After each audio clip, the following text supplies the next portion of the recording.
Heading back to our place, and we get a call from our boss, get off the train. Listen, I know people who go live in really dangerous fucking places for short amounts of time to make a bunch of money.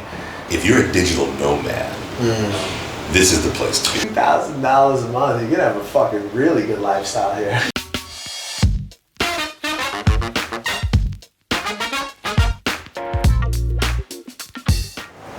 It's the bouncing baby Jesus of the ESL game. Jesus, what you doing, Jesus? Working on Your my album. Yeah. We are also teaching you how to travel blog and educate you youngins and how to relocate to the expat, brush your teeth. We just got my friend in fresh from China. So we're gonna bring you up to date on all the current affairs. Because there's a lot of shit buzzing on the internet. There's a lot of people, speculating on what's going on in China. There's a lot of people saying, where are those teachers gonna go? We're gonna let him just completely deconstruct from his experience being in China, everything he thinks is happening right now, why he thinks it's happening, and where he thinks it's going. Now, why should you listen to this guy? How long did you live in China? Lived in China 4 years. Okay, so you were there for 4 years. Yeah. What was the nearest major city you guys were near? I would have to say Shanghai. Okay, so he was near Shanghai, right? So, go. Well, I think that there was a time when China was the place to be. I mean, certainly it's beautiful, wonderful people. The people are awesome. Yeah. Really friendly. You really Place got to on be with the there. locals Yeah, and stuff? They were cool, they were friendly, they were accepting. Once the kids got used to you, everything was great. The pay, of course, is going to be the best in the region. Right. But things are shifting. What they have decided is that extracurricular things like English, Okay. and it's not just English, Right. all extracurricular subjects, Okay. you can't teach them anymore. Everything has to be taught in school. Okay. And so you can get into a lot of trouble if you're teaching at the wrong institution. Right, we're teaching on the side of a Teaching on the house. side. Yeah. You don't want to do that. Right. I mean, we've had people, that have gotten in a lot of trouble because they're teaching on the side. They're not Right. supposed to be. And I'm talking about locals as well as expats. Yeah, but they're getting ever since China decided to criminalize K through 12 training centers now, they just drove it underground. I heard stories of teachers making easily $100 an hour doing these illegal privates and shit. Yeah, but you're really taking. You're risking it. You're risking Yeah, it. you're risking Yeah, it. they're not playing. No, I bet. And you'd be a fool to think you can get away with it, especially in that culture. Is that everywhere though, or is that just in the province you guys were in? That's everywhere. You think so? Because I was talking to a guy in Hohhot. I have a contact out there. He's in the fucking, way out into the fucking desert, autonomous region. And even after all the K through 12 stuff had happened, he's only just now starting to say that he can't do anything with the training centers. And, It's a timing thing. yeah, there's places that are quite off the map. Yeah, well, when a change happens, it has to ripple out. Sure. And so the bigger cities, of course, are going to be the first to make changes, like Shanghai did. You're gonna feel it there. You're going to feel it there, and slowly it's going to fan out. Okay. And it's really up to the province or up to whoever's in charge in that area to interpret The what policy this from means. Right. the central government. Exactly. And so, there's a lot of confusion about what this means. How is it? So- Is it really going to be enforced? Right. So there are a lot of companies that have laid off a lot of foreign teachers. Oh, dude, I've been hearing horror stories. Yeah. Sherry And they have Bravo. they have very little time. And here's the problem. Because of COVID, the plane flight going just about anywhere in the world from China is exceptionally expensive. Okay. It was going to cost us for a pair of tickets $9,000 just Jesus. to go to the United States. That's And ridiculous. As expensive as it is in the States, I mean, immediately just for plane flight, that's $9,000. And we're talking about one carry-on under 14 pounds. Right. And one, check piece of luggage under 50 pounds. And I've flown Chinese Airlines, worst airlines in the world. And so you're like, okay, I better have 20, 30 grand already in the bank to be able to go back. Gotcha. And if it was in a hurry, you have to pack enough stuff, Yeah. get rid of stuff, and it's traumatic. Bro, But- I know a lot of people who are still trying to figure out how to get most of their money out of there. Yeah. And then, because they're having to leave in such a rush, and some of them have been there for a fucking pretty long time. They got a lot of dough there. I have a guy I do business with who actually, he was in Iraq for like 15 years in the Kurdish controlled area of Iraq, and he has quite a lot of money over there, and he doesn't necessarily know the next time he's going to be able to get into the area to recently the airport was bombed, and they're having all kinds of problems with COVID, and, you know, so we're, like you said it in our other discussions, like everything can just suddenly change. Yeah, the world is changing. Well, when did you start seeing, like, what were the signs of the change? What did you see coming in China? What was the initial feelings you guys had?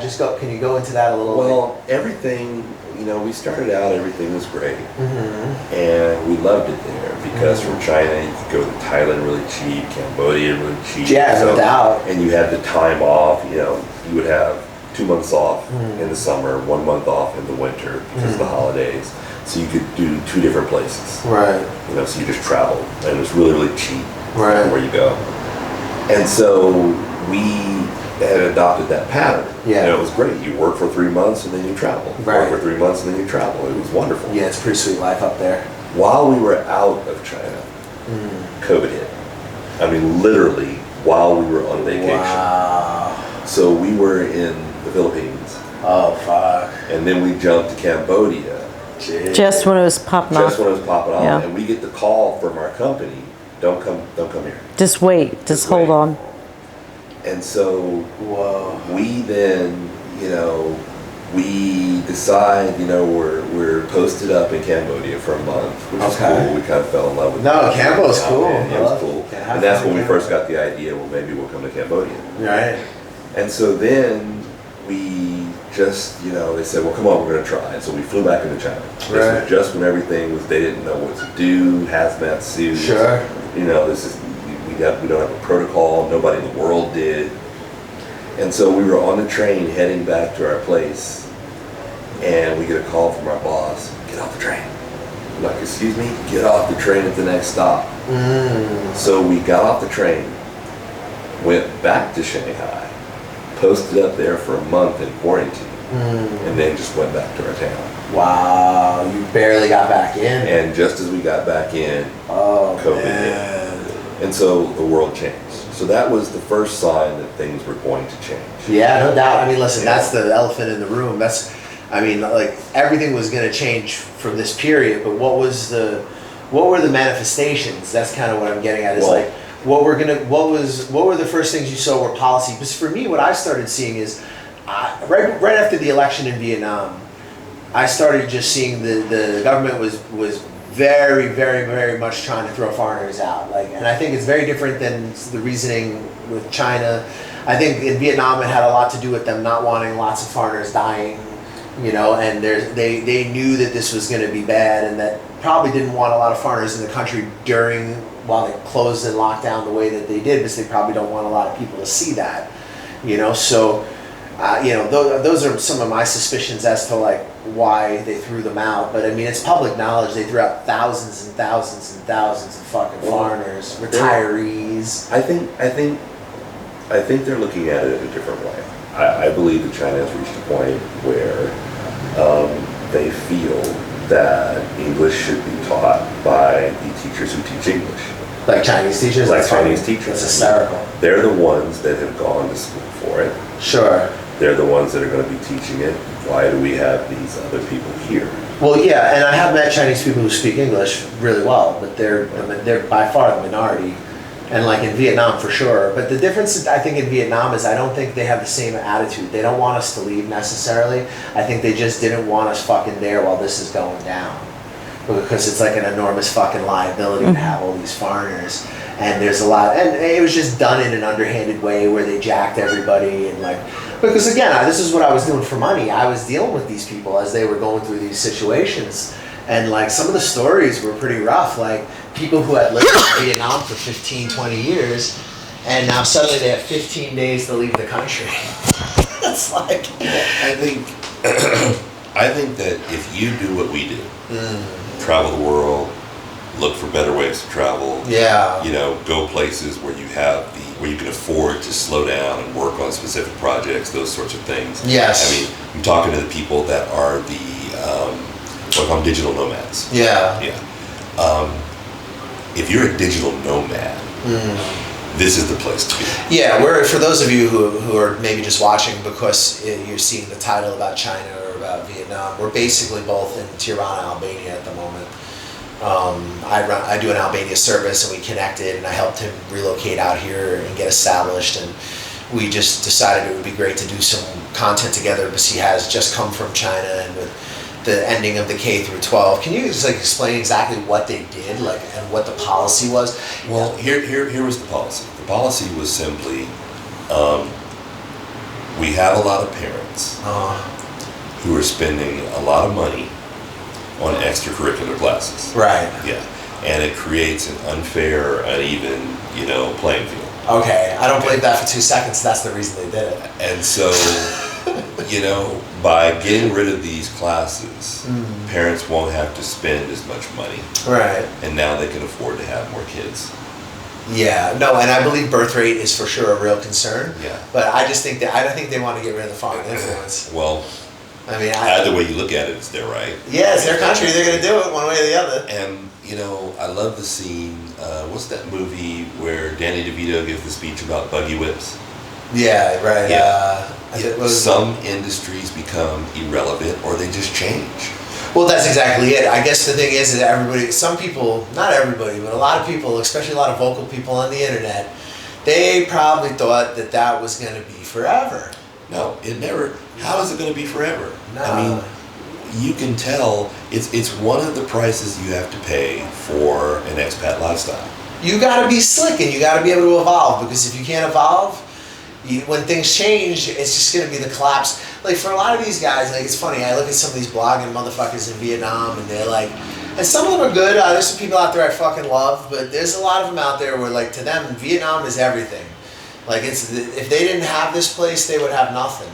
And, like, I've been around a little bit, man. Before I started doing YouTube, I had actually been to a lot more countries that I never filmed that I wish I was. I wish I was filming, and I gotta say, man, like, for me, I don't want to be, like, necessarily, like, my whole world is dependent on one place. Like, you've discussed this with me privately, and I think we agree, having little bases, it makes more fucking sense. Well, you got to know that things are going to change, and you want to be flexible. You don't want to get stuck.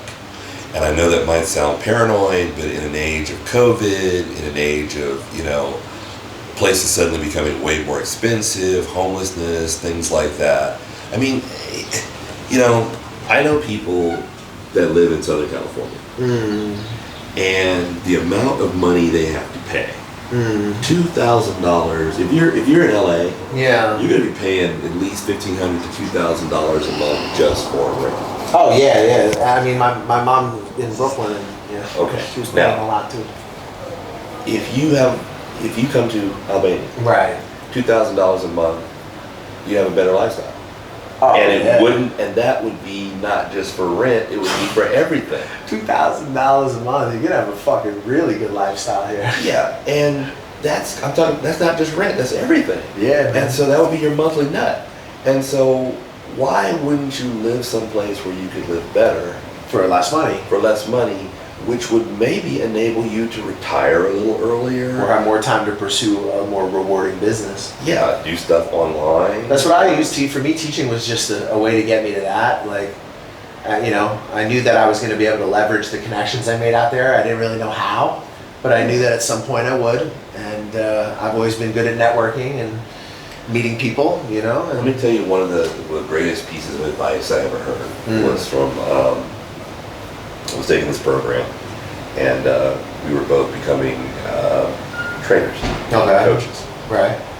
And she says, people see me going to get massages and facials and all this kind of stuff. Right. And they think I'm just being bougie. I'm just, trying to be a rich person. She goes, no. She goes, what's NASCAR all about? NASCAR is not about the driver. NASCAR is about the pit crew. Right. That keeps the car running, that allows the driver to drive the car. Right. Right? In Southeast Asia, it used to be. You know, I'm not telling you by any means, if you want to do the China thing, I'm telling you that's drying up. Oh, definitely. I mean, there's still opportunities, And but like I you're was going to saying- work a lot harder. And in the boonies is where a lot of those are going to be. Right. So you want to go someplace that allows you to have a pit crew. You want to be somewhere where you have the time and the money so that you have the time to focus on where you want to steer your car. Okay. To do that, you have to have a crew that focuses on other things. If I can have someone do my laundry rather than me have to do it, and I can afford that, Yeah. that helps. Oh, that yeah. frees up time. Yeah, exactly. And I think that's partially what I offer the most is Exactly. I like, my whole thing is making it more convenient for people who don't want to fucking deal with it. Well, when I themselves. Yeah, I- when we decided we were going to come out here, I had to focus on COVID issues. You were the part of my pit crew that handled, where we're going to land, Yeah. navigation, whatever. Right. I let you and your guys handle that, so I could handle other things and Cool. worry about shipping and plane flights and the fiasco that was. We talked about that. Yeah. Yeah, so I could get out there. But as far as, I love China. I've got some really, really great friends there. Yeah. And I'm gonna miss them. It hurt. We didn't want to leave. No, I hear you, man. Vietnam's in my heart. We got some really, but, there comes a time to every season. And like we said it before, it was never gonna last forever. And if you thought it was, you're only kidding yourself. You gotta be adaptable.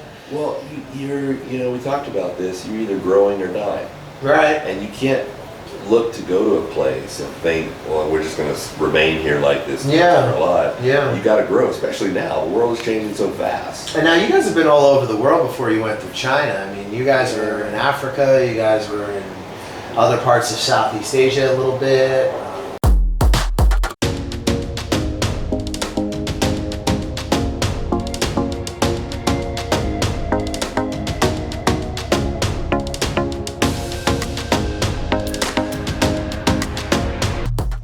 Tell me about Africa. Okay, first off, West Africa, East Africa. East Africa, Tanzania. That's where I'm most curious about. I want to go to Ethiopia. That's my bucket list place. Africa is beautiful. Yeah. Again, wonderful people. I hear nothing but good about Kenya. Kenya's dope, right? Kenya, yeah. But it's Africa. Yeah, it's way underdeveloped for Yeah, sure. For sure. You have to get used to some things. For sure. And I think people don't understand that little small things that when you first leave the country, you get irritated. I mean, you can't find Skippy peanut butter, you're mad. If it's your first time Yeah. leaving America and you go to Yeah. fucking Africa, You're respect like- to you. Yeah, we're like, oh, but we discovered new things. Right. We were talking about Ting, this great, what is it? I can't remember if it's from the West Indies, like the islands, or if it was Africa that exposed us, or Tanzania.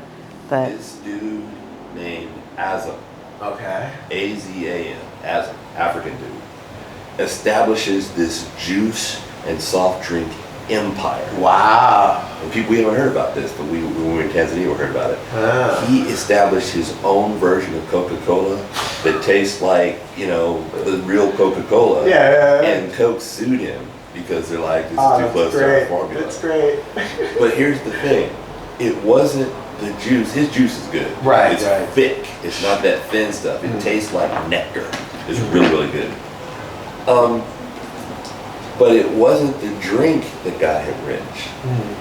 He uses those kind of wax paper boxes, and he got the shipping down. Once he got the containers, he was able to ship all over Africa. Right, it can be stored. And he became a billionaire. Wow. So seeing those stories in places like Africa, you see there's, That's there's amazing. opportunity everywhere. Well, and I believe that. I actually do plan to be down in Africa for a bit. It's just I need to first start figuring out the visas because each country's visa schemes are so fucking different from each other. and they're Well, changing. that's the problem. That's the other problem where you come in handy because of COVID, everything's changing. Yeah. I mean, the Philippines suspended their retirement visa. Yeah. Yeah, we were looking at going there, and they suspended that. Vietnam has changed a lot of their visas. Right. One of the reasons we chose Albania is because, visa free for a year Yeah, for for Americans. Americans. Yep. Yeah. And so I could just throw you that ball and let you handle that. Yeah. And I could navigate getting us out here and So- other parts of the ship. So it's amazing. You guys were in Tanzania. I can't even begin to imagine. Did you go to Kilimanjaro? Yeah. Yeah. No, wait. We No, didn't we go drove up there. past it. We went were up to there for Arusha, business. which is the town at the base of Kilimanjaro. Oh, was We that got cool? there. That had to be cool. Yeah, that was I bet fun. that was probably one of the coolest towns there because you're next to the biggest hike in the country. Like, Yeah, we could It's see different it, up there. like- It's city. That's Right. their city. right. So that it was makes sense. different because we were on the beach before, so it's a different environment. Oh, I see. So you're going on guard, like if you're in New York or Yeah, if you were down in Florida, you're a little more relaxed. You So depends where in Florida. but Yeah. Hey, yeah, now, in Tanzania, in Dar es Salaam, Yeah. the city of peace. I heard it's a nice place too. Really. You know, there are issues, but you know, you deal with them. We enjoyed it because we were a block from the beach. Wow. Really beautiful there. Go to the markets like you've never seen. Yeah, I'm sure. It's just Yeah. insane. We're walking, and it's like those old time Bedouin markets where you got, you know, spices piled high Yeah, yeah. and just stuff, and we're just seeing, you know, fish, and we're just like, wow, this is like stepping way back into Sure. you know, a movie that you've seen growing up, black and white. I mean, it was great. Well, I've been to Nepal and spent time living in Kathmandu, in the Kathmandu Valley, and traveling around the Kathmandu Valley. And like, it's not the same culture, so it's going to look really different, but it's basically the same thing. It's these streets that are bazaars where the entire street makes tin, and the next street over sells medication, and the next street over has, like, you know, people who are working with the salt, the pink salt from the Right. Himalayas. You see pink salt like this fucking big in front of shops, and like, yeah, it's quite an impress because it's a lot older than, like, in Saigon is a younger city. Like, you'll see wet markets and traditional lifestyle in Saigon, but it's largely an exchange where people coming from the Mekong Delta, everybody's trying to bring, or from the Central Highlands, they're trying to bring all the food to Saigon because that's the market. You know what I mean? That's the fucking big market. Whereas, like, where you're going to places like Tanzania or even Nepal, they're much more ancient trade. You know, Saigon would have been in, like, it was originally one of those, like, kind of free cities where it wasn't really part of, like, anything. It was kind of like a place where Chinese traders set up, and it was a place where people brought goods in and out of because of the riverways. You know, fast forward to like a modern day Vietnam, it's still sort of the same way. It's like a trade place. It's open, you know, and they're thinking too. Whereas the rest of the northern parts of Vietnam, they're a lot more ancient. So for a tourist, it's way better. But it's a lot more like similar to some of the stuff that you guys probably had to deal with living in China. Well, I'll tell you, there was a lot of great things in China. I mean, one of the things that really made it a great job was not only did you get a good salary for what you did, for something you get nothing for in the States. Oh, you don't even deserve the salary, yeah, for Right. sure. I fucking. But they would do things like they would pay for your room and board. Right. Yeah, Yeah, they you don't have carry to you pay up there. rent. I mean, you know what it was like not having to pay rent. Yeah. You know, Yeah. it was amazing.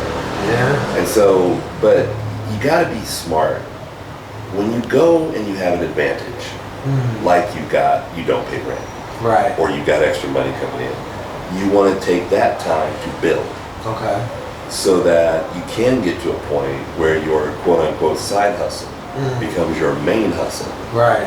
And hopefully, I mean, the way of the future, and people are seeing it, and the virus brought it in, is your income has to be non-location dependent. Yeah, no, I agree. I mean, but I'm telling you, man, dealing with the Vietnamese business culture, and especially in the north, and I've dealt with Chinese business culture, man, that shit is fucking wild. I mean, like when I was in Xi'an and in Qingdao, and when I was first in Xi'an, my just general impression was, wow, this is like Thailand, but everybody's on meth. You know, like everybody seemed like they were smoking meth, like because they had hired us, they picked us up. Some guy who didn't speak like a lick of English took us to this fucked up hotel, and we ended up staying at. And then over a couple like weeks of being there, I started realizing that like whenever I snapped my fingers, they would jump, and because they would try to get me to do things I didn't want to do, but then I would just not do it, and then they would cave. You know, and I started realizing, I'm like, wait a minute, I must be worth a lot of fucking money for them to be putting up with this bullshit. You know? So I started really abusing them. And I was like, this is okay, but like there was some things about it I didn't like. It was like you've got fucking surveillance cameras on you all the time. Like all the foreigners seem like they're fucking afraid to be there, even the ones that are there legally. Whereas in Vietnam, up until all this crazy lockdown shit and the unfortunate thing with them throwing all these foreigners out, the general feeling was that they really did want us there, that they overall thought we were contributing, at least the previous government, because otherwise, why would you have it? Why would you have it? Vietnam, you got a 1-year visa as an American in Vietnam for the last like many years. You show me a more open country than that. You know what I mean? Like, and then in the flick of a switch, it's all gone. It's all fucking crazy now. Well, here's I think, and I've only been here a few days, but I think what Albania offers is a chance to regroup. Oh, definitely. I mean, a lot of people are having to evacuate. Yeah. Because of whatever reason, Plan B. change, whatever. It's a great plan B, because if you're going to go straight to Europe, or you're going to go back to Canada, or you're going to go back to the United States, and that's going to be very, very expensive. If you want some place where you can just chill for a year and figure some stuff out, and the big caveat, of course, is you have to have figured out how to make at least some income. Yeah. I would say at least $1,500 to $2,000. You have to be able to make that. A single person here could probably do it on a G. Yeah. Because Albanian I people see that. live on way less, Yeah, if you're not going to be, if you're just going to eat a decent lifestyle, you don't need a lot of things, and you just want to do your business. If you want to make that entrepreneur leap, or this just would be a good place. if you want to like disappear, you could just move. Once you move outside of the capital, you're in the Balkans, man. You're in the Balkans, man. Like over here, you're in the capital and like the coast cities and stuff. But like, there's some towns in the interior here that are really nice places, and no one would ever see again. I heard the hills are alive with the sound of music. What's that? No. It is beautiful though. It's beautiful hills. No, But- I've flying in, it was beautiful when we got here. I mean, I'm looking forward to seeing some of the other places in here, but so far the transition's been really, really smooth. We really, really like our apartment. So I'm Our happy. apartment is cool. I'm really happy you like the apartment. So you guys leaving China, was it a quick decision? It was a quick decision. It was time. I mean, if you're paying attention, it's best to get out ahead of things. Yeah. And it was time. Okay. We saw the changes coming, and the way the changes are structured, it seemed very obvious that we were going to get touched by that. Right, no doubt. So it was better to kind of, even if it was quicker than we would have liked, it was better to get out ahead of things. Okay. And like I said, we wanted some place to go where we could restructure. You guys were thinking the same way we were. We were just like, this doesn't look like it's going to go well. Yeah. I mean, right now, if you're not going to stay, if the United States is becoming too expensive, or for whatever reason, I mean, there's only two reasons you have expats. They're either running away from something. Or running to something. Or running You to told me something. this. Right. Yeah. So if you're looking for a way to, go towards your future, Yeah. I mean, this is the spot. And I would, give it to you, let you handle it, and I work about how I can focus on getting over there and what I'm going to do for a living while I'm over there. Well, I appreciate that. I mean, But I now is not the time to be going to China, yeah. to that industry. To be honest, Now, I'm not going to say, you can chance it, there are opportunities, but there Yeah, are definitely. a lot less opportunities, and they're shrinking. Yeah, I had a few back doors. I still kind of do, but it's not much. But you got to understand, things are changing rapidly there. And it's really provincial. Like I said, one of them was out in Inner Mongolia in the Wops, in the middle of nowhere. Yeah, and you add to that the whole COVID situation. If you go there, you're gonna get the vaccine. You have to get vaccinated. Yeah, there's no way around it. Vietnam, so if you want to work in Vietnam, you're gonna have to get it. The other issue you have to understand is once you leave, you're not going back. They're not letting you back in. No, saying pretty much the same. Well, okay. So throughout the whole thing, I just watched it get crazier and crazier. But like if you had the dough, like pretty much up until this crazy Delta outbreak, we could get you back in. It's just you were going to pay for the whole process again. So it was going to be like, maybe towards the end, it was starting to be like kind of an absurd amount of money to get into Vietnam. So in theory, if you had to leave Vietnam, there was none of this, oh, I paid already, you pay again. You pay. So, you know, like that's just not how they think over there. Like, and that was some of the unfortunate thing was like the extortion of the foreigners and the, like, I don't know, if you're going to extort them, why do you have to throw them out? I mean, wouldn't it make more sense to keep them in the country and keep making money with those that can afford to stay? Like, I mean, and don't get me wrong, if you had enough dough, you could afford to stay, but they were starting to ask for such absurd amounts of money that even me, like, I am Vietnam's biggest advocate because I make money with Vietnam. I want to see Vietnam successful, but you can't fucking do shit like this because you went from being like the most trusted place for expats, I think, easy, high-paying jobs, nice weather, less crazy than China, fucking better beaches, you know, and now there's no confidence. Everybody's fucking freaked out, like, you know, and I'm trying to still encourage people to go to Vietnam, but you look on these expat pages and it's just nothing but hate. Well, you know, there's reality, and there's what you wish was reality, and things change. Yeah. And, you know, I wish we could go back to how it was when we first went to China, and it was no problem working for, you know, whatever organization, and you know, it was a great time. Yeah. You enjoyed the people, you learned a lot, you had a great time. Good cultural experiences. Oh yeah, wonderful. But times change. Yeah. And if you're not flexible enough to recognize that time changes, I mean, you shouldn't be out here.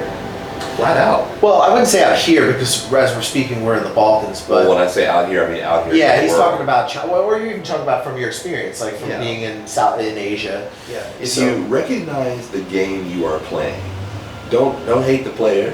Hate the game. I couldn't agree with you more.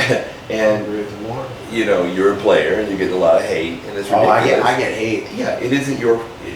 You aren't making the rules. But the thing is I've thought about it before. I've tried everything from rationalizing and like actually explaining what we do to just trolling them back.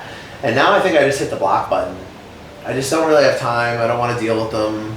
I don't want them harassing the customers. They don't really add any value to the conversation.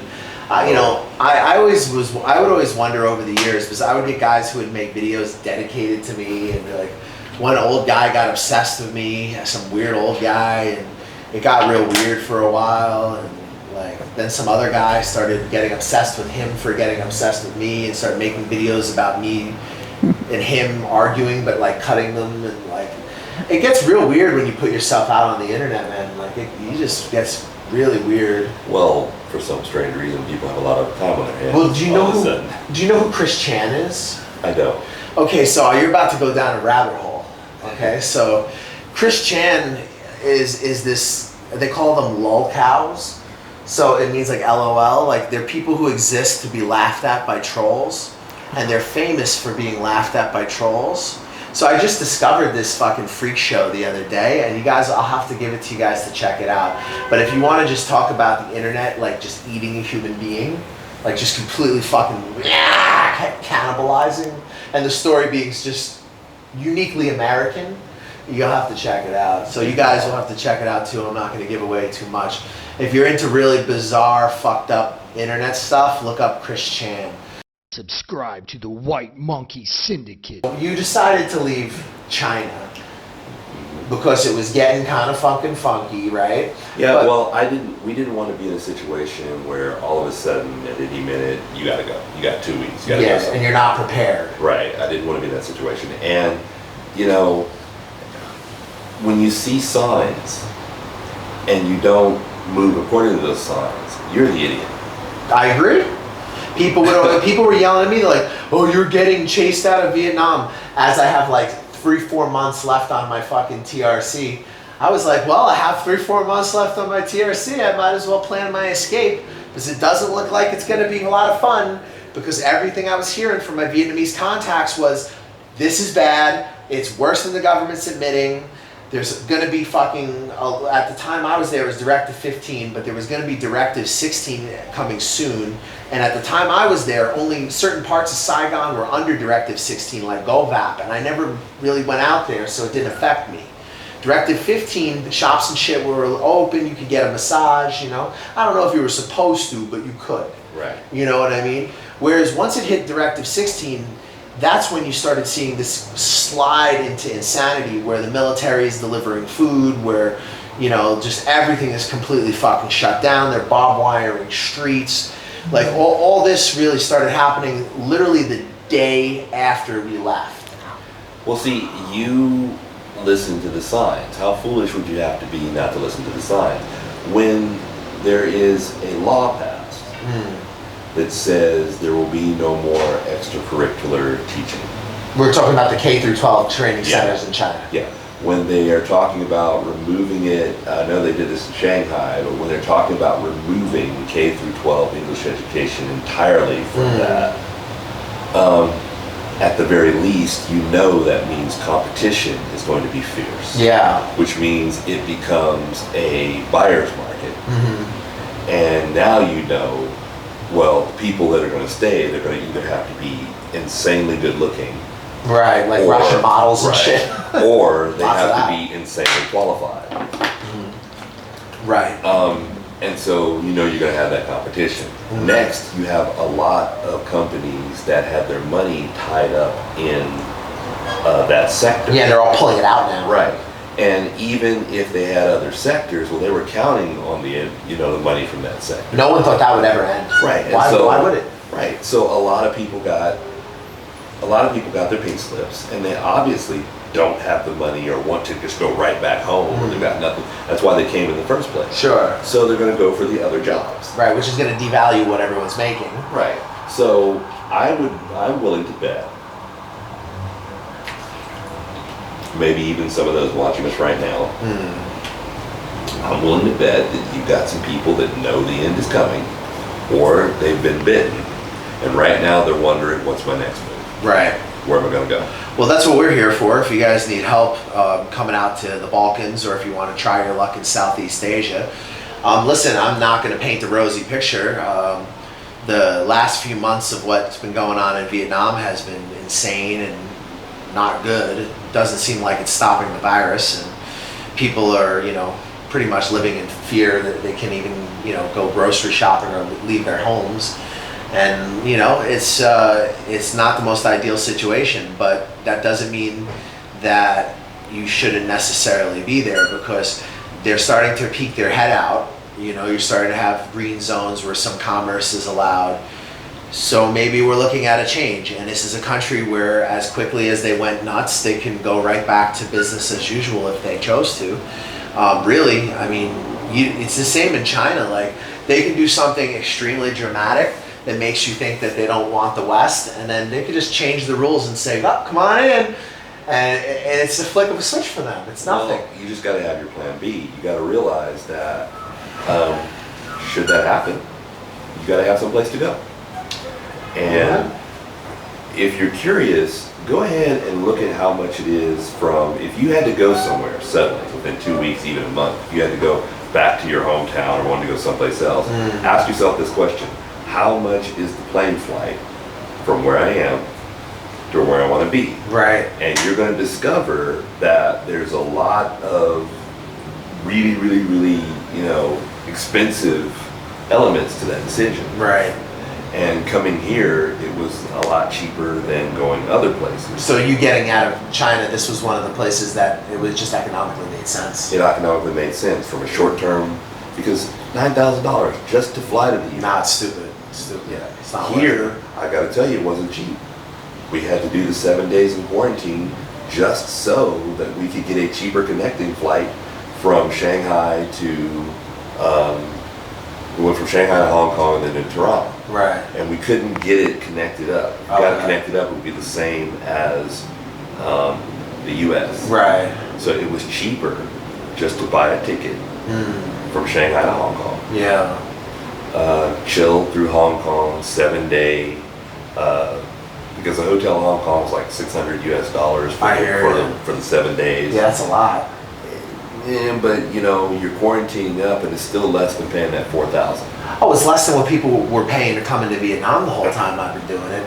I mean, these people, some of them, towards the end, I was almost like shaking my head, like, yeah, if you want to come, you know, it's three weeks into quarantine at like, you know, everyone says like, yeah, oh, how much are the hotels? Foreigners are kind of dumb. They always think like when you write them a number that's like a fixed thing. Whereas in Vietnam, it's like they're forgetting its availability. It's like when your flight arrives, what hotels are sold out already, and all the cheap ones are going to be the first fucking hotels that sell out.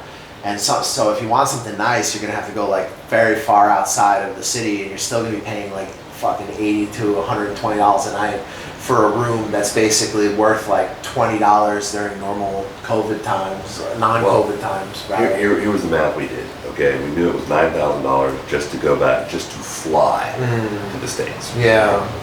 So our one-way ticket from Shanghai to Hong Kong, a couple of bucks. Yeah. 7 days in a Hong Kong hotel doing quarantine. And we ended up doing 8 days. We stayed an extra day.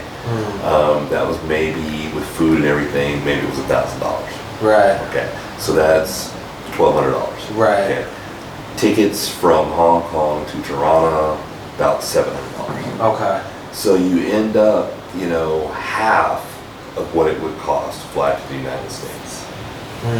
Okay. So you fly here, and you know, if you're an American, you get a year, no visa. It was very, very easy process to get in. Made easier by your guy waiting for us at the airport, picks us up, takes our luggage, takes us to the hotel. Not even a hotel, we didn't have to deal with that. Straight to our apartment. We go, we inspect the place. He's there. We go through the process. Yeah. You know, and so now I'm feeling a little bit more comfortable than I did when I was watching the situation deteriorate. In China. Oh, definitely. I was losing my fucking mind. And the thing is like, I wasn't like worried because like I have connections that are with visas and who are in the government, and like I know like if I really needed to be worried, like people would have told me to be.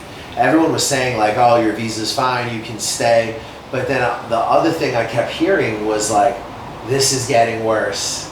Their lockdowns are getting worse. And I just started seeing how like all these people that I was working with were suddenly, I was getting a lot of customers for people who were having their visas fucked with after living in Vietnam for years, like just canceled, cut.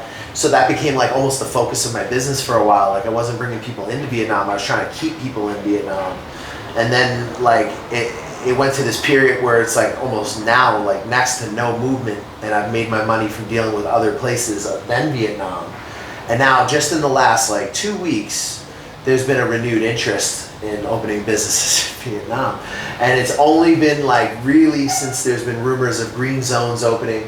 So if China doesn't want these people in China, and Vietnam decides to change their attitude from what it is presently to a more, you know, kind of pre-election, you know, stance towards expats, they're in a position to just take everybody leaving China, pick the ones they fucking want, you know, like cherry pick. There's going to be a lot. There's going to be a flood. And I will tell you, when you have been an expat and you've experienced working in China or Vietnam or anywhere, and you go back to the States, you start getting real claustrophobic. I couldn't get back on the. Dude, I couldn't do it. I got buddies telling me $9 for a pound of bacon. Oh, that's a lot of money. Like food is by itself in America is stupid. $6 for a gallon of milk. You know, I'm like, wow, this is ridiculous. I lived in New Zealand, $5 for an avocado. Yeah, why do you live that way? You know, here the food is fresh, all kinds of cheeses, all kinds of. Yeah, you must be enjoying that because in China the food's toxic and shit will give you fucking cancer. It's the same in Vietnam, I mean, it's. You know, it tastes good. It tastes incredible, but well, I don't know was the food good in your guys' city? It was good. Okay, because I know some parts of China the food is shit, but there's places there where the food is like. We had really good food. The hot pot was really good. Qingdao had good fucking food too. Yeah, there's some really good food. There's a lot of pluses going there. It's just timing. Yeah, everything is about timing. Yeah, the parties over around the world is timing.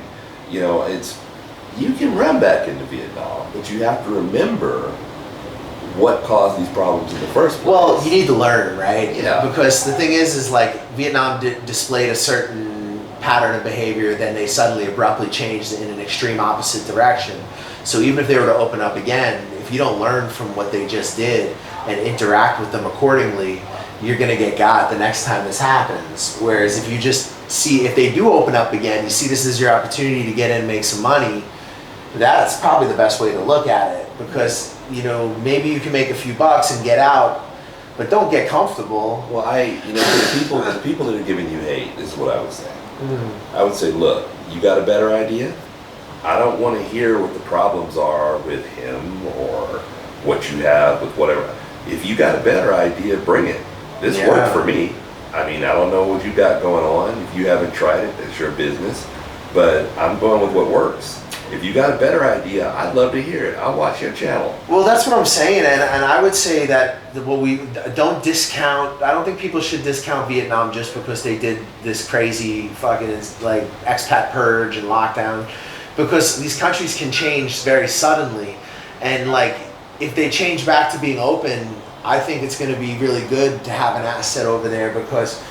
You know, if you're an outsider and you're just starting to look at living in Southeast Asia or looking to live in China, like having somebody who kind of hears about what's happening before it happens can really save you a lot of problems. Like, I mean, you can. What did Blade say? Always motherfuckers trying to skate uphill. yes, sir. I skate uphill. And you know, people underestimate.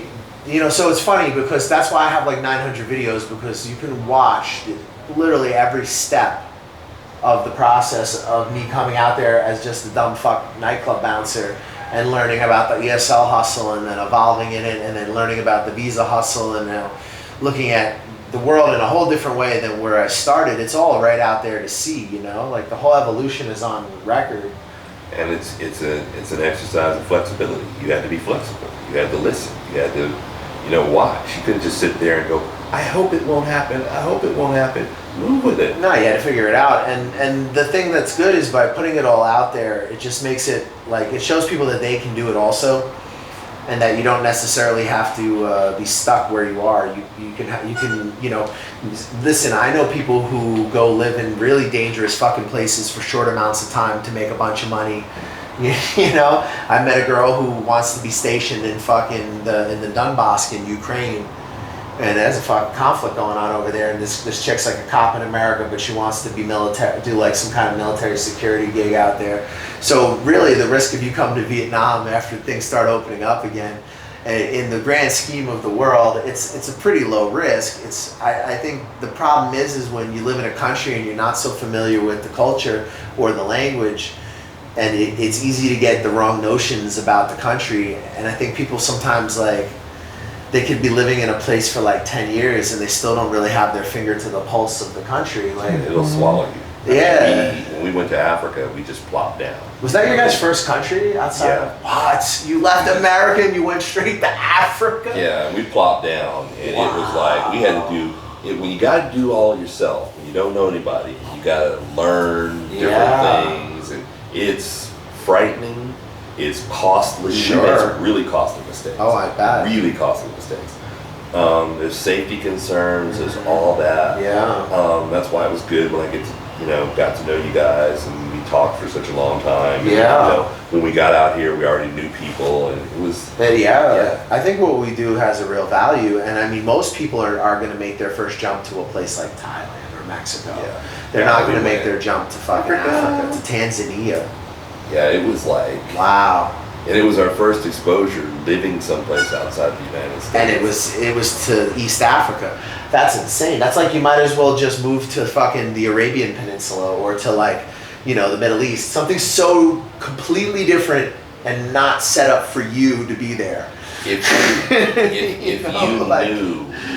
you knew what was driving us to do that, you would understand how we had to take extreme measures. And that's a video for another time. No, definitely, because that's a cool fucking place to go. Yeah. I mean, I've been like wanting to go to Ethiopia forever. So that's like, while I'm living in this part of the world, I'm definitely going to Ethiopia. Yeah, it's beautiful, beautiful people. You just got to get used to they do things way differently. Well, all the countries down there are so different from each other. Like, I've heard that generally, like, if you want to be an expat, I've heard Ghana is pretty good and, like, relatively safe.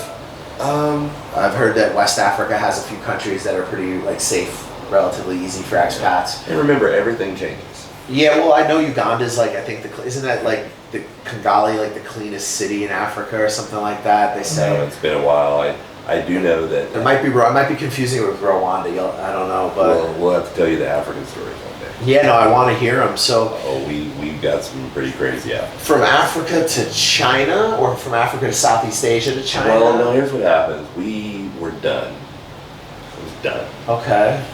And so we just packed up everything, sold everything off, and moved to Africa. Okay. Tanzania for 6 months. Then we kind of rethought it and said we're not like ready yet. Right. And we've got, custody issues with kids and stuff like that. So we're like, now we're in trouble because now we got to move back to the States. We're never going to be able to afford California again. And we weren't affording it, Yeah, I feel you, yeah. So we popped back and we're like, we've been on the West Coast for most of our lives. Okay. Let's go try out the South. Oh, God. No comment. And then we went to Tennessee. And that's a whole different story. And so then we're like, well, we want to be closer to the kids. The kids are in California. Not only that, but we want to be someplace that's a little more forward thinking. Yeah, I hear you. And so... So he goes to China. No, wait, no. We said, well, we can't get into California. It's too expensive. We want to be out that way, so let's go to Arizona. Oh, no, even worse. Arizona was more like Tennessee. Oh, I'm sure. Probably. And so then we're like, you know what? Make a long story short, I'm done with this. I've been a professor for 23 years in the educational system. I got a master's degree. I was working on a PhD. Yeah. I ran out of money. Okay. I completed all of my coursework for a PhD in organizational psychology. Dude, we need to sit down and talk about ran that. out of money because during the the dissertation process, you still have to pay the tuition. You still have to. So I ran out of money and stopped. And because I didn't write this 300-word document, which today would probably be very easy for me to do. Sure. Wow. And so I was really, really angry, and so we're like, screw it. Let's go to China. That's pretty crazy because, like, I definitely, and when I think of open-minded places, I don't think of Tennessee or China. Well, we went to China because we figured. It's just, it's like, it's like, oh, from The Hills Have Eyes to The Matrix.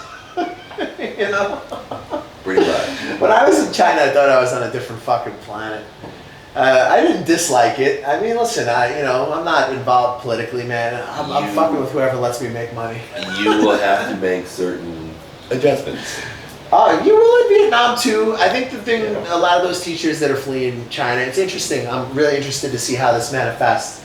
Because I suspect that when it's all said and done, it's just going to be the same degenerates left over that were there before, because I think a lot of people from China are going to try to come to Vietnam, and they're going to have a hard time with working in like a fucking, like, first off, like, I went to training centers in China. A lot of them are air conditioned, they're in malls, they're nice. We were spoiled. Bro, I was working in public schools, all the windows are open because Vietnam builds open buildings. It's the traditional style of building. So the fucking pollution, dust next to construction sites, 60 kids, no TA, fucking 41 degrees every fucking day in the classroom. They're gonna last 2 weeks. No one's gonna pick them up at the airport. Nobody gives a fuck. The guy who's picking you up at the airport is gonna try to drug you with roofies or kidnap you. And they're not gonna last, man. Like, some will. Hey, we got spoiled in China. We flew in, picked up from the airport, taken to our school. Us too. Here's this is where you're living, here's your meal pass. So you get 3 meals a day if that's what you want. Your rent's covered, utilities. They had everything for you. Yeah, that's a good program, actually. You got a TA, your TA handled everything. Oh man, it was golden. That's it great. Was off the chain. Yeah, you're not going to get that as much in Vietnam. You get a TA who doesn't give a fuck, who's on her phone the whole fucking time. The kids are going to be fighting, scrapping in the classrooms. If you do the public schools in high school, kids will spit on you. Kids will fucking try to fight you. It's a lot more rough than probably in China, but the teachers are crazy. They beat them in front of you. They run up with like sticks and hit them in front of you. I had one lady, and she wasn't really trying to hurt the kids, but like it probably wasn't a good idea. She had this big piece of wood, and every time they would say something stupid, she would just like throw it at them. She wouldn't throw it at them super hard, but like it's like a grade 3 kid, and there's like a big wooden stick going hitting them in the fucking head. You know, so like this is the type of shit you're gonna see in Vietnam, and you're gonna have a lot of people in China who I imagine are like the people in Vietnam who have constructed a fantasy about their lives around them living in China, because, or in Vietnam, for example, because where they come from, they're nobodies, but here they get treated like they're somebody. See, the other thing you have to be careful of in China is you can get timed out. When you reach 60, you're done. Right. And so you have these people that have been teaching for so many years, and they've just gotten comfortable. Right. And now all of a sudden they hit 60. They're old news. Yeah. And they can find ways, you know, around little jobs and yeah. stuff. Yeah. But sure. still, you know, you're they not top plan choice. ahead. Yeah. When you go to a job like that, you're not looking for something that's going to be forever. No. This is something to hold you down until you get your own, you know, side hustle becomes your real hustle. Yeah, you really have to have some other ideas. You have to be moving forward. You can't just, you know. You know, and if Vietnam does peek its head out and there is an opportunity for people to slide in again and do your thing, I suggest you do it, because like what I suspect the people who get in right now, they're gonna taste a little bit of the craziness, but I think it's coming to an end, and I think they're gonna make a lot of money, and then suddenly everybody from China is gonna show up, and then it's gonna be fucking shit money for like a while, but then I think the natural filtration process will happen, and I have a feeling that it will still eventually just go back to tourists teaching on fucking tourist visas, because how can you fill the industry? Do you think if you're getting, okay, they want you to have a degree right now, technically in education, in reality they'll take any degree.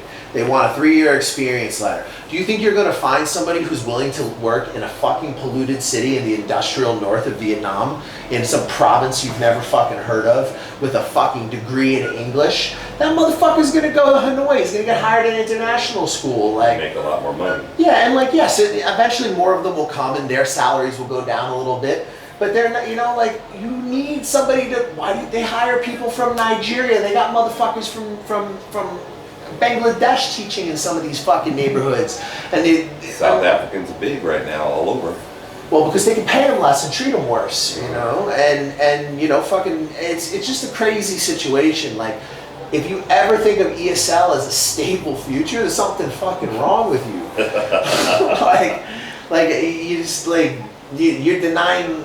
Maybe that's where your life ended up. If you're married to a Vietnamese girl and that's the best you can do, good for you, bro. You know, I actually don't have a problem with that. I think it's great if you're happy. But if you're angry all the time and you're just shitting on everybody, and this is the summary of your life's accomplishments, it's like, fuck, man. Well, you're not going to be able to keep that up for much longer. These changes won't stop. I know everything's cyclical, but, you know, there's going to be a reshuffling. There are a lot of people right now in the United States who are sitting back saying, okay, this isn't working. I may be homeless. In the UK, broke, Australia, all over, they're trying to get the fuck out. And I watch these videos, and I think it might be time to try things, you know, on the other side of the world where I can actually, you know, exist, not just exist, but move forward. You know, it's like, you know, I used to tell people all the time that your job is for survival. If you want to do more than survive, you got to do more than your job. Right. So you got to get your side hustles up and running. And if you've got enough side hustles that replace your salary, maybe it's time. Yeah, well, it's just a sign of that you're doing whatever you're doing it the right way. I mean, I don't know. I think that's kind of the fun thing of this whole, you know, my time in Southeast Asia was, man, because I curse and I say crazy shit and I try to just represent the situation honestly. Like, I got so many people that fucking hate me, and then I have like the YouTube fighting me where I you know, like, for example, like if I were to change my structure and I were to follow like a very strict formula and I were to put a very corporate face on like what I do, then the algorithm would embrace me much more. But because I talk about like fisting people and setting myself on fire. Why don't you just go ahead and talk about beauty tips? Yeah, well, Get you the little ring light. Teacher Nasty Put all already that knows in about there. beauty tips. I don't know if you guys were there for the Teacher Nasty period. That was pretty fucking weird. That's my transgender alter ego. I actually identify as a transgender woman from the south side of Chicago. Yeah. That's all. Yeah, that's me. Yeah, so you know, the whole fucking thing is like, life is short. You really only get one shot to do this and have a kind of a reasonable life.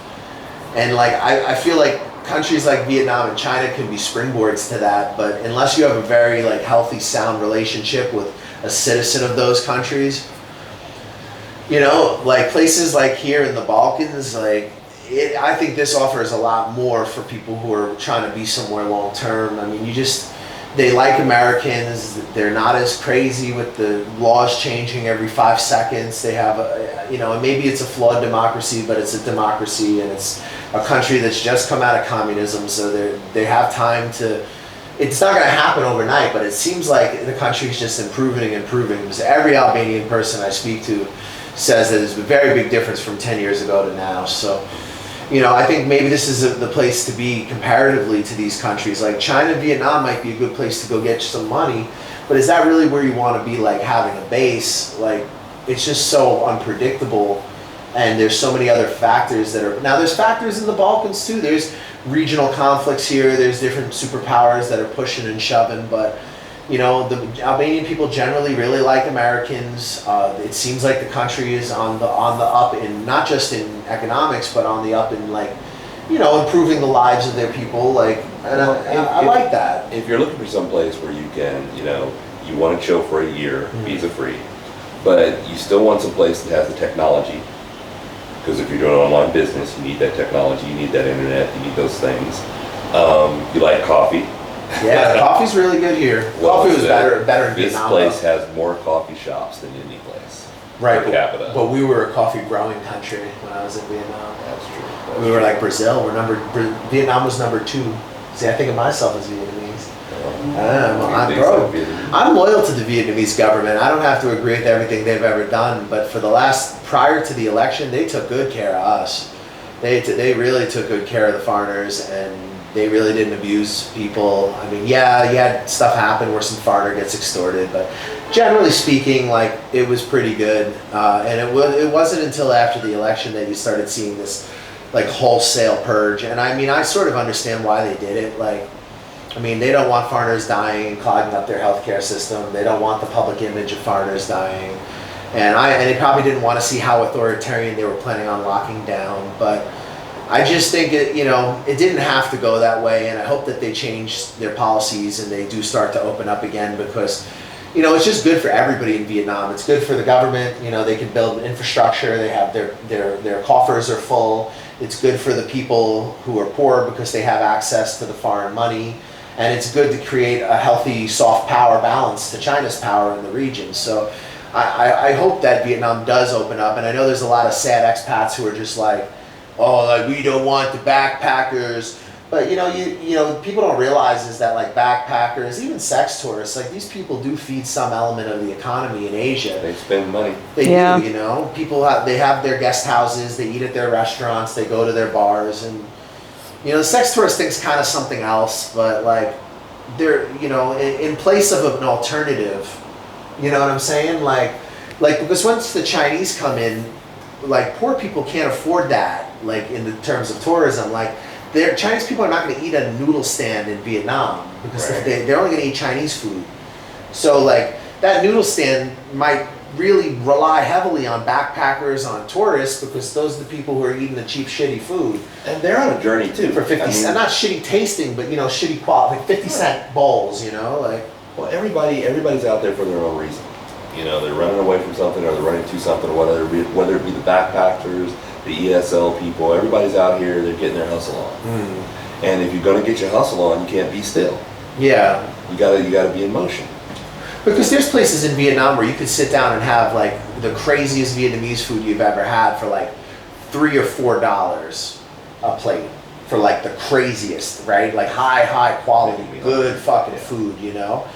And then you've got Granny on the street, right? So the guy who's selling the dopest stuff ever, he's gonna be okay no matter what because he's at the top of the market. The people who have the money to serve directly to the Chinese tourists, they're gonna be okay because they can get that, you know. But these small people who are using the cheap oil, but you know, for a backpacker, who gives a shit? It's a 50-cent meal for them, you know? Like, this is supporting people. So I hope that the attitude changes. I don't want it to go back. I want them to make their country better, however they think it's going to be better. But I don't want it to see it become more and more closed. And, you know, I hope that Vietnam does go back to the way it was. And I don't know. For China, I think that's not happening. Not for a while. I think, you know, it's you know, opportunities come and they go. Mm-hmm. Now I think, you know, I would say to someone who's planning to make the jump to China, mm-hmm. really think about it, because, you know, would you know, change houses in the middle of the storm? Right. You got to be careful. There's a storm going on. Right. There are changes. These laws are just now being interpreted. Yeah. Throughout the different areas. What's that going to look like? Yeah. And remember, if you're working for a school, most likely you're working for an agency. The agency, once they sell you to the school, they make different determinations. The school can say, we don't want you. And that's what we're seeing at the level of headmasters going, well, we know it didn't specifically describe this kind of person, this kind of job, but loosely it can, and we don't want to take that chance. Okay. So the school could say to the agency, sorry, we're not doing this. Right. And then that person, the agency, has to either put them someplace else, or you have to find a new job. Right. And remember, your visa is held to your ability to have a job. Right. So then you got this period of time where the school says we don't want you. And you don't want to be placed somewhere else in the country. Right. Or they can't place you. Yeah, right. You have to find a job quickly, or you gotta go. You gotta go, right? You just spend all that money to get there. Right. So it's not, you know, it's very risky. So here's the thing with Vietnam. Right now, if you have all your documents, we can get you in. Nothing's open yet, and there are some online teaching, but you'd be going with the idea that things are going to continue to open. And then if you get in, you could be in a position where you could be like in a very comfortable position before all the floodgates from China come. But it's a gamble because it could continue to be crazy and worse. And it's there's another player in the game, COVID. Well, that's exactly it. Yeah. So this, under the best of circumstances, this would be a this would be a crapshoot. Now you introduce COVID. Yeah. And then, it's like, and then people wonder why why is it expensive? You're just trying to rip people off. No, bro, you're trying to enter a communist country during a global pandemic that just threw out thousands of expats like a month ago. Let's get real. Let's get real. I think a lot of people that watch the videos don't understand. Just the process of getting into China when things were normal. Normal was fucking hard. Was really hard and really expensive. Yeah, I've done it. Yeah. And so it was tremendously expensive. And you had to run around and deal with all kinds of logistics. It was just crazy. Oh, and the Chinese consulate in Saigon is the worst mafia operation I've ever seen in my fucking life. They're selling slots to wait in line. They got the guy with the AK working with them. The whole thing's a fucking racket to make money. It's crazy. But, if you want to be in there, you got to do it. Sometimes you got to do it. We had to put in serious work to get over there. I mean, the rewards were great, but the risk, just getting in, it was tough. I would say that China would still be valuable if you're looking to do business there, invest or work with a company that you can get a product from for whatever you're trying to export. I mean, Chinese companies still produce things of value. Yeah. But you can do the same in Cambodia or Thailand or in any of these countries. Yeah, Vietnam. They have certain resources that are, I think it depends on what you're after. What is it you're trying to do? If you're trying to find some place to stay and retire, then you have to think differently. That's not going to be China. It's not going to be Vietnam, I'll be honest with you, either, unless there's a dramatic change in how they view outsiders. Right. So you got to be realistic. If you're looking for a place to springboard or a place to post up for a while until you get things going, well, then you would look at different options. If you're just into it for money and you've got the credentials and you think you're willing to be, because once you go into China, you're not coming back out, because they're not gonna let you back. They're not gonna let you. It's pretty much the same in Vietnam. Like, Yeah. well, no, technically we could get you back in again. It's just you're gonna pay a lot more. We could pay the same thing you paid to get in the first time. So you better do it right. You better have a good company, good agent, good school. They need to know specifically, especially right now, how they're going to address the application of the new law. And you got to be smart. You got to keep your ear to the ground. No, so guys, Vietnam is definitely easier. I mean, we can just arrange for somebody to hire you, but you're going to need all your credentials now. This, like, if you're in Vietnam, it's funny. You don't, oh, do I need a degree? No. If you're in Vietnam, you don't need a degree. If you're trying to come to Vietnam right now, you need a degree or you need a very, very believable fake, And you better hope that the Vietnamese consulate doesn't check into it. But I would probably guess they're not going to, just knowing how bureaucracies work. But I also can't tell you what to do. You're a big boy or girl and you need to make your own decisions. But it is definitely still more loose trying to go to Vietnam than it is trying to go to China right now. Because I can get people into China too, but it's not like, one guy was asking me right before all the changes, he's like, there was like a bleep where I had some really good jobs available in China. And in 2 weeks they were like, I sold them all. They were gone, And the guy's like, oh, I thought everything was, you were saying it's easier to get into China than Vietnam. Well, it was that day, or for that last few weeks. It's like the stock market. You can't expect it to always be bullish or always be bearish. There's going to be changes. There's going to be fluctuations. Once China started closing down, that should happen quickly. Like now it's like, fuck, man, where are all these people going to go? I mean, it's funny. Like, well, you know where we went. Yeah, come check out the Balkans. Holler at me. I'll get you on your feet. We'll get you an apartment, and we'll get your teeth brushed, and we'll make sure you don't do weird things with your father. If you guys like the video, smash the like button. If you need a TEFL, check out the New York TEFL Academy. It's the TEFL you can't fail. And brush your teeth. Brush your teeth. And if you think about coming to Vietnam and you want somebody who you think is, not gonna paint a rosy picture but just be straight with you, let me know. If you do want to do something with China, I can't make any promises, but I'm willing to work with people. As for Albania, let us know if you want to get set up out here and not have to deal with any hassles and just show up and everything here is taken care of for you. Just let us know and, subscribe, share, smash the like button, and brush your teeth. What do you think of when you think of Albania? I think of opportunity. I think of a country that's open.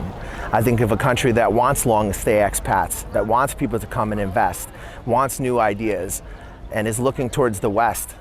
I think that Albania is a beautiful country with incredible landscapes that can offer a very comfortable lifestyle at a very reasonable price. We at the White Monkey Syndicate will help navigate your journey to becoming an expat in Albania. We're working with some of the top lawyers in the city. We can help establish businesses. We can help you get your residency. We can help you get real estate. We can arrange almost any contact that you might need for the process of moving here in almost any city in the country.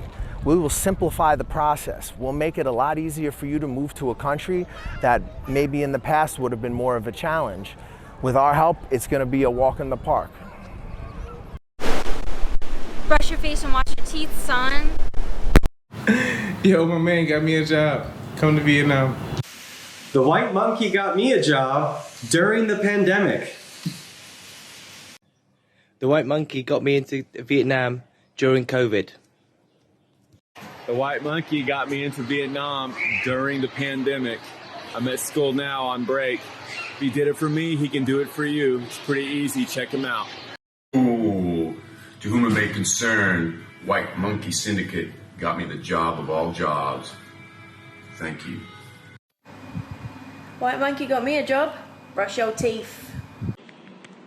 The White Monkey Syndicate got me a job, aka your father. White Monkey got me a job.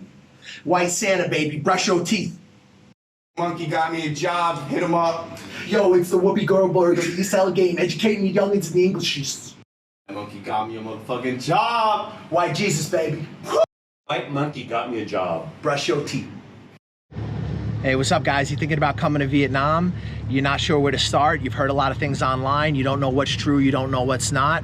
We here at the White Monkey Syndicate offer a consulting service where we help you get on your feet in Vietnam. We give you advice on negotiating contracts with employers. We help you with real estate agents, visa agents that are reliable and that you can trust. We help you get started in this amazing country and get on your feet.